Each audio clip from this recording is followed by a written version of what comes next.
warahmatullahi wabarakatuh. Dan selamat pagi. Apa kabar semuanya? Baik-baik saja kan? Kami dari kelompok 4 yang beranggotakan Anindya Tripermata Maharani, Muhammad Agung, Nabila Miftahuriza, dan Suci Wulandani Akbar. Pada kesempatan kali ini, kami akan mempresentasikan mengenai materi metabolisme anabolisme. Selamat menikmati videonya, enjoy! Pertama, perlu kita ketahui dulu apa itu metabolisme.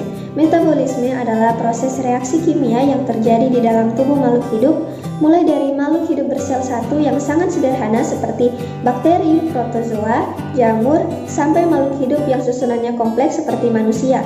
Sel akan berhenti bekerja jika metabolisme tidak berlangsung di dalamnya. Secara umum, metabolisme memiliki dua lintasan, yaitu anabolisme atau pembentukan dan katabolisme atau penguraian. Kedua arah lintasan metabolisme ini diperlukan setiap organisme untuk bertahan hidup. Proses pembentukan zat terjadi pada proses fotosintesis dan kemosintesis, sedangkan proses penguraian zat dapat berupa respirasi sel dan fermentasi sel. Arah lintasan metabolisme ditentukan oleh suatu senyawa yang disebut sebagai hormon dan dipercepat atau dikatalis dengan senyawa organik yang disebut sebagai enzim. Pada senyawa organik, penentu arah reaksi kimia disebut promoter dan penentu percepatan reaksi disebut katalis. Pada setiap arah metabolisme dilibatkan sejumlah substrat yang bereaksi dengan katalis enzim pada jenjang-jenjang reaksi guna menghasilkan senyawa intermediat, yaitu substrat pada jenjang berikutnya. Keseluruhan reaksi kimia yang terlibat pada suatu jenjang reaksi dinamakan metabolom. Untuk memperlancar proses berlangsungnya sel dalam makhluk hidup, dilibatkan beberapa komponen penting yang sangat berperan sebagai penunjangnya. Tanpa komponen-komponen itu, maka proses reaksi tidak akan berjalan dengan lancar. Komponen-komponen yang sangat berperan dalam reaksi metabolisme sel adalah enzim, adenosin trifosfat atau ATP, dan reaksi oksidasi reduksi atau redoks. Berikutnya mengenai anabolisme itu sendiri. Anabolisme merupakan salah satu proses alami di dalam tubuh untuk membentuk suatu zat atau molekul. Proses ini memungkinkan tubuh untuk tumbuh dan memperbaiki kerusakan jaringan. Anabolisme bertujuan untuk membentuk molekul-molekul yang lebih kompleks dari molekul yang lebih sederhana. Anabolisme memungkinkan tubuh untuk membentuk atau menghasilkan sel-sel baru dan memelihara jaringan tubuh. Proses ini menggunakan energi yang dihasilkan dari reaksi katabolisme serta dibantu oleh berbagai hormon dan enzim untuk membentuk dan memperbaiki sel serta jaringan. Untuk laju anabolisme dipengaruhi juga oleh beberapa faktor, seperti pada faktor pertama yaitu faktor cahaya. Pengaruhnya adalah mempercepat laju. Yang kedua, faktor suhu. Jika di atas suhu optimum, maka menurunkan laju karena merusak enzim. Yang ketiga, faktor CO2. Pengaruhnya meningkatkan jika pada kadar optimal. Yang keempat, faktor O2. Pengaruhnya menghambat laju. Dan yang kelima, faktor unsur atau senyawa kimia. Jika kekurangan unsur N akan menghambat sintesis klorofil sehingga menurunkan laju anabolisme.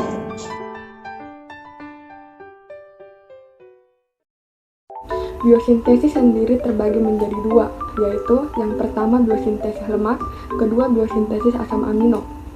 Biosintesis lemak adalah proses di mana tubuh mengubah asetil-CoA dan malonyl-CoA menjadi asam lemak yang diawali oleh pembentukan malonyl-CoA dari asetil-CoA dengan bantuan biotin karboksilase dan enzim karboksil transferase.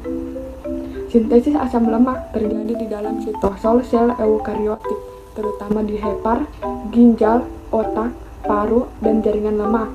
Sedangkan oksidasi asam lemak terjadi di dalam mitokondria.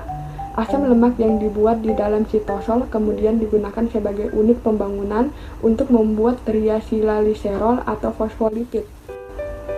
Dalam proses ini, asetil-CoA bertindak sebagai substrat langsung atau bahan utamanya, sedangkan palmitat sebagai produk akhirnya.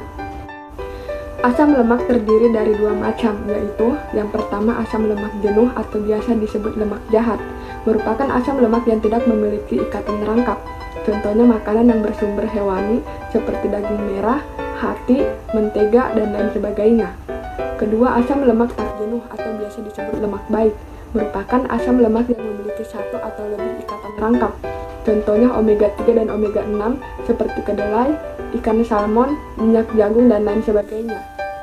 Biosintesis asam lemak terdiri dari 3 tahap.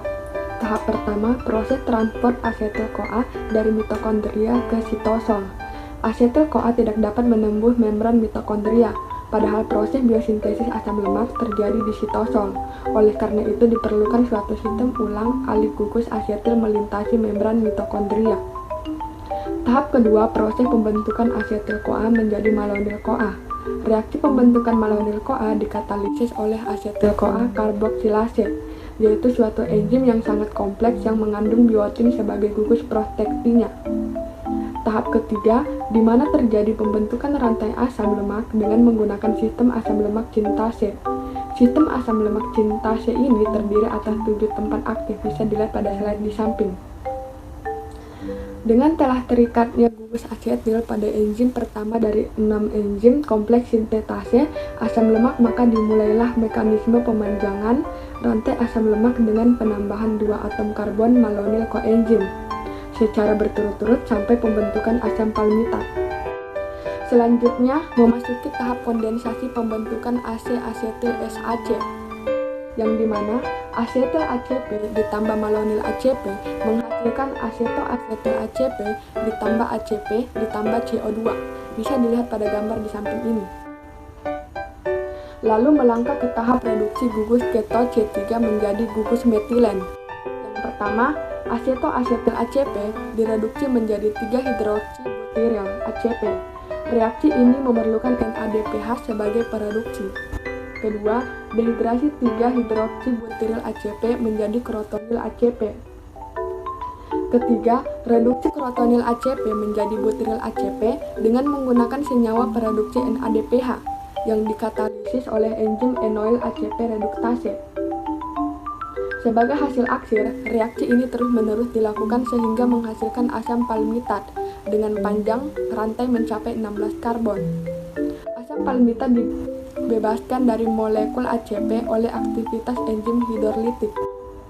Jadi, keseluruhan reaksi sintesis asam palmitat adalah menghasilkan 8 asetil-CoA ditambah 7 ATP ditambah 14 NADPH ditambah 6 H+, menghasilkan palmitat ditambah 14 NADPH+, ditambah 8 CoA ditambah 6 H2O ditambah 7 ADP ditambah 7 PI.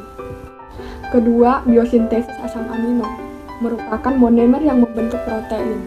Asam amino termasuk golongan senyawa yang fungsinya sebagai penyusun protein yang sangat penting dalam organisme. Setiap asam amino memiliki struktur dasar yang sama yang terdiri dari atom karbon pusat atau dikenal sebagai karbon alfa, terikat pada gugus amino NH2, gugus karboksil COOH, dan ke atom hidrogen. Dari 20 jenis asam amino terbagi menjadi 2 kelompok asam amino, yaitu yang pertama asam amino esensial adalah asam amino yang tidak dapat diproduksi dalam tubuh sehingga harus didapatkan dari makanan yang kita konsumsi. Kedua, asam amino non-esensial dapat diproduksi dalam tubuh. Bisa dilihat pada tabel di samping ini yang merupakan jenis-jenis asam amino esensial dan asam amino non-esensial. Selanjutnya, jenis-jenis asam amino akan dijelaskan kepada teman saya. Baik, seperti yang tadi telah dijelaskan oleh teman saya bahwa asam amino itu terbagi menjadi 2, yaitu asam amino esensial dan asam amino non-esensial. Nah, asam amino esensial itu pemenuhannya pada tubuh dilakukan dengan cara mengonsumsi makanan-makanan tertentu. Sedangkan untuk asam amino non-esensial pemenuhannya itu dengan cara biosintesis. Baiklah, yang pertama akan saya jelaskan yaitu mengenai biosintesis asam glutamat. Glutamat ini dibentuk dari amonia dan alfa ketoglutarat atau suatu senyawa antara siklus asam sitrat melalui kerja L-glutamat dehidrogenase. Nah, alfa ketoglutarat dan amonia ini membentuk glutamat dengan bantuan tenaga produksi yaitu NADPH. Nah, reaksi ini merupakan reaksi dasar yang sangat penting dalam biosintesis asam amino karena glutamat merupakan donor gugus amino dalam biosintesis asam amino yang lain melalui reaksi transaminasi. Nah, alfa ketoglutarat sendiri itu berasal dari siklus Krebs dan reaksi transaminasi. Yang kedua adalah aspartat. Aspartat dibentuk dalam reaksi transaminasi yang dikatalisis oleh aspartat transaminase atau AST. Reaksi ini menggunakan analog alfa ketoglutarat, oksaloasetat, dan glutamat sebagai donor amino. Aspartat juga dapat dibentuk dengan deaminasi asparagin yang dikatalisis oleh asparaginase. Yang ketiga adalah biosintesis asparagin dan biosintesis glutamin. Pembentukan asam amino asparagin berasal langsung dari prekursornya, yaitu aspartat, dengan dikatalisis oleh asparagin sintase. Sedangkan untuk pembentukan glutamin, ia dibentuk dari sebuah kerja enzim, yaitu enzim glutamin sintase. Kemudian yang keempat adalah biosintesis alanin. Alanin dipindahkan ke sirkulasi oleh berbagai jaringan, tetapi umumnya oleh otot. Alanin dibentuk dari pirufat. Hati mengakumulasi alanin plasma. Kebalikan transaminasi yang terjadi di otot dan secara proporsional meningkatkan produksi urea. Kemudian yang selanjutnya adalah biosintesis sistein. Biosintesis sistein bermula dari asam aminoserin plus asetil-CoA yang diubah menjadi O-asetilserin. Sulfur untuk sintesis sistein berasal dari metionin. Kemudian yang selanjutnya adalah biosintesis tirosin. Tirosin diproduksi di dalam sel dengan hidroksilasi fenilanin. Setengah dari fenilanin dibutuhkan untuk memproduksi tirosin. Kemudian yang selanjutnya adalah biosintesis ornitin dan prolin. Glutamat adalah prekursor ornitin dan prolin. Ornitin bukan salah satu dari 20 asam amino yang digunakan untuk sintesis protein. Namun, ornitin memainkan peran signifikan sebagai akseptor karbamoil fosfat dalam siklus urea. Penggunaan glutamat semialdehid tergantung pada kondisi seluler. Ketika konsentrasi arginin meningkat, ornitin didapatkan dari siklus urea ditambah dari glutamat semialdehid yang menghambat reaksi aminotransferase. Hasilnya adalah akumulasi semialdehid. Yang selanjutnya adalah biosintesis serin. Jalur utama untuk serin dimulai dari intermediat glikolitik 3-fosfogliserat. NADH link dehidrogenase mengubah 3-fosfogliserat menjadi sebuah asam keto, yaitu 3-fosfopirufat sesuai dengan transaminasi subsekuen. Aktivitas aminotransferase dengan glutamat sebagai donor menghasilkan 3-fosfoserin yang diubah menjadi serin oleh fosfoserin fosfatase. Kemudian yang terakhir yang akan saya bahas adalah biosintesis glisin. Jalur utama untuk glisin adalah satu tahap reaksi yang dikatalisis oleh serin hidroksimetil transferase. Reaksi ini melibatkan transfer gugus hidroksimetil dari serin untuk kofaktor tetrahidrofolat atau THF, menghasilkan glisin dan N5-N10 metilen THF.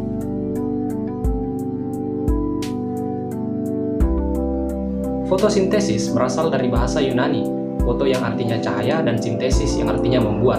Jadi fotosintesis merupakan sebuah proses membuat makanan yang dilakukan oleh tumbuhan dengan memanfaatkan cahaya matahari. Lalu di mana sih terjadinya fotosintesis itu?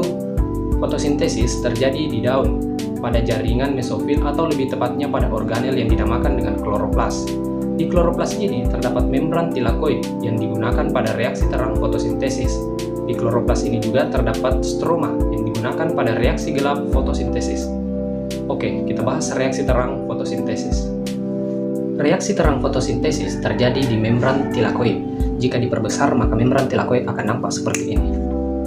Pada membran tilakoid terdapat fotosistem. Fotosistem adalah seperangkat alat yang digunakan untuk menangkap foton atau cahaya matahari. Fotosistem terbagi menjadi dua, yaitu fotosistem 1 atau yang biasa dikenal dengan P700. Dikatakan sebagai P700 karena fotosistem 1 dapat menangkap cahaya matahari dengan panjang gelombang 700 nanometer. Kemudian fotosistem 2 atau dikenal dengan P680. Dikatakan sebagai P680 karena fotosistem 2 mampu menangkap cahaya matahari dengan panjang gelombang 680 nanometer. Selain itu, di membran tilakoid terdapat juga plastoquinon atau PQ, kompleks sitokrom atau CYT, plastosianin atau PC, dan FD atau ferredoxin. Keempat komponen ini bertugas untuk membawa elektron. Selain itu, pada membran tilakoid juga terdapat NADP reduktase yang akan membantu dalam proses pembuatan NADPH. Selain itu, ada juga ATP sintase yang akan menghasilkan ATP. Pada reaksi terang fotosintesis terdapat dua reaksi, yaitu fotofosforilasi non-siklik dan fotofosforilasi siklik. Fotofosforilasi non-siklik melibatkan fotosistem 1 dan fotosistem 2, sedangkan fotofosforilasi siklik hanya melibatkan fotosistem 1 saja. Pertama kita bahas fotofosforilasi non-siklik. Energi cahaya matahari akan ditangkap oleh fotosistem 2 atau P680 yang akan mengakibatkan terjadinya eksitasi elektron. Elektron akan terlepas dari P680 kemudian ditangkap oleh akseptor primer. Akibatnya P680 mengalami kekosongan elektron Dan disinilah terjadi fotolisis air, di mana air akan diurai menjadi 2 ion hidrogen, 1/2 oksigen, dan 2 elektron. Elektron itu akan mengisi kekosongan pada P680 agar tetap stabil. Oksigen akan dilepaskan ke udara dan untuk sementara 2 ion hidrogen akan tersimpan di ruang tilakoid. Elektron yang berada di akseptor primer akan dibawa oleh plastoquinon, kompleks sitokrom, dan plastosianin. Saat plastoquinon mengirimkan elektron kepada kompleks sitokrom, 4 ion hidrogen yang ada di stroma akan masuk melewati membran tilakoid menuju ke ruang tilakoid dan bergabung dengan hidrogen hasil fotolisis air menuju ke ATP sintase. Saat ion hidrogen melewati ATP sintase, terjadi fotofosforilasi dengan ADP dan P sehingga menghasilkan ATP. Di saat yang bersamaan, fotosistem 1 juga akan menangkap cahaya matahari yang mengakibatkan terjadinya eksitasi elektron. Elektron akan terlepas dari fotosistem 1 yang kemudian akan ditangkap oleh akseptor primer. Akibatnya, P700 akan mengalami kekosongan elektron sehingga harus diisi dengan elektron yang berasal dari fotosistem 2. Elektron yang berada pada plastosianin akan masuk mengisi kekosongan pada P700. Elektron yang berada di akseptor primer akan dibawa oleh ferredoxin yang kemudian akan diteruskan ke NADP reduktase. Elektron yang berada di NADP reduktase akan mengalami reaksi dengan NADP+ dan H+ sehingga menghasilkan NADPH. NADPH ini dan ATP yang dihasilkan dari ATP sintase akan digunakan pada reaksi gelap. Fotofosforilasi siklik hanya melibatkan fotosistem 1 saja, di mana fotosistem 1 akan menangkap foton yang akan mengakibatkan terjadinya eksitasi elektron. Elektron akan ditangkap oleh akseptor primer, lalu terjadi transfer elektron, di mana elektron akan dibawa oleh ferredoxin, kompleks sitokrom, dan plastosianin. Lalu elektron tersebut akan kembali lagi ke fotosistem 1, sehingga elektron akan mengalami siklus berputar. Saat terjadi transfer elektron, ATP sintase akan mengikat ADP dan P sehingga menghasilkan produk berupa ATP. Reaksi gelap disebut juga sebagai siklus Kelvin, di mana pada prosesnya tidak memerlukan cahaya matahari secara langsung. Lalu, reaksi-reaksi yang berlangsung berjalan berputar-putar seperti sebuah siklus. Reaksi gelap berlangsung di stroma pada kloroplas. Reaksi gelap merupakan proses masuknya ion karbon dalam bentuk CO2 yang nantinya akan menghasilkan output berupa griselardehid 3-fosfat atau G3P. Reaksi gelap terdiri dari 3 tahapan. Tahap yang pertama adalah fiksasi, yaitu 3CO2 akan berkaitan dengan 3 senyawa ribulosa bifosfat atau RUBP. Enzim yang mengkatalis tahap pertama ini adalah rubisco. Rubisco merupakan protein yang banyak ditemukan di kloroplas. Produk yang dihasilkan tahap pertama ini adalah 3 buah senyawa 6-carbon intermediate. Lalu senyawa ini akan dipecah membentuk senyawa 3-fosfogliserat sebanyak 6 buah. Tahap yang kedua yaitu reduksi. Tiap molekul 3-fosfogliserat akan menerima tambahan fosfat dari ATP membentuk 1,3 bifosfogliserat. Dibutuhkan 6 ATP untuk mengubah 6 molekul 3-fosfogliserat menjadi 6 molekul 1,3 bifosfogliserat. Selanjutnya, molekul 1,3 bifosfogliserat akan mengalami reduksi oleh NADPH sehingga menghasilkan 6 molekul gliseraldehid 3-fosfat atau G3P.